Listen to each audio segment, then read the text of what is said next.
તો આ તમે જે પછી તમે કૃષિ પ્રધાનને જે મળીને બહાર આવ્યા પછી ઘણા બધા અખબારોમાં સમાચારો પણ છપાયા કે કૃષિ મંત્રી તૈયાર થઈ ગયા છે, અમે જે મુદ્દાઓ રજૂ કર્યા અને આશ્વાસન આપ્યું છે અને એ પેલા અમે આંદોલન કરીએ પેલા કૃષિ મંત્રી ઝૂકી ગયા, આવા બધા જે સમાચારો આવેલા એ કઈ રીતે તો પછી અખબારોમાં આવ્યા હતા?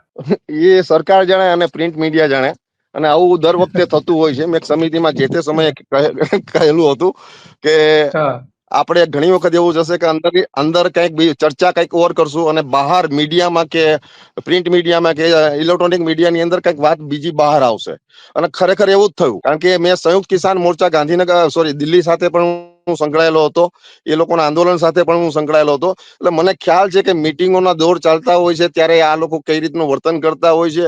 મારા જે અનુભવો હતા એ આ લોકોને મેં શેર પણ કર્યા હતા, અને મેં ત્યાં પણ શેર કર્યું હતું કે ભાઈ આપણે જે આંદોલન ચલાવીએ ખાલી એક વ્યક્તિના ચહેરા ઉપરની સમિતિના બેઝ ઉપર લઈ જાઓ, જેથી કરીને એક ચહેરો જો કાલ ઉઠીને આંદોલન આગળ વધે અને એ ચહેરાને જો સરકાર પકડીને જેલમાં નાખી દે તો આખું આંદોલન પડી ભાંગે.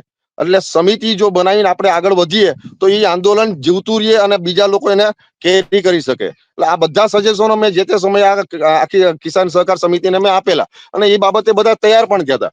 પણ ક્યાંક ને ક્યાંક એ લોકોના જે સ્ટેટમેન્ટ છે એ વસ્તુને જોઈને મને અંદરથી એવું લાગતું હતું કે કંઈક રંધાઈ રહ્યું છે.